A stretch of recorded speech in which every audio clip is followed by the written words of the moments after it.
દાતા તાલુકાના નવાવાસ ગામના ઓગણવાડી કેન્દ્રમાં 3માં નાના ભૂલકાઓના આરોગ્ય સામે ખતરો.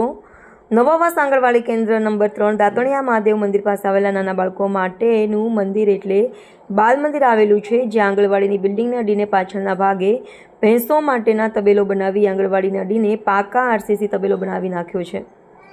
તે જમણી બાજુ અડીને ઉકરડા ગંદકી જોવા મળેલી છે. આંગણવાડીની બારી ખોલવી હોય તો પણ ભયંકર ગંદકી ભરી દુર્ગંધ ફેલાય છે. તો આ બાબતે રોજ અવારનવાર પ્રાથમિક આરોગ્ય કેન્દ્રનો સ્ટાફ, ડૉક્ટર તથા સરપંચ શ્રી રૂટિન પ્રક્રિયા મુજબ તે અડીને જાય છે.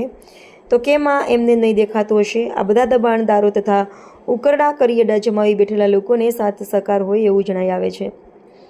આ બાબતે ગ્રામ પંચાયત તથા પ્રાથમિક આરોગ્ય કેન્દ્ર ચૂપ કેમ? આ બાબતે જવાબદાર પ્રાથમિક આરોગ્ય કેન્દ્રના અધિકારીઓ તથા ગ્રામ પંચાયતના સરપંચ શ્રી, તલાટી શ્રી મિલીભગત કે પછી કટકી? હવે જોવાનું રહ્યું કે આ બાળકો સાથે સ્વાસ્થ્ય સાથે ખેલતા હોય એવું લાગી રહ્યું છે. બાળકો સામે જોઈને કોઈ કાર્યવાહી થશે કે કેમ? રિપોર્ટર પઠાણ, અશરફ ખાન, નવાવાસ.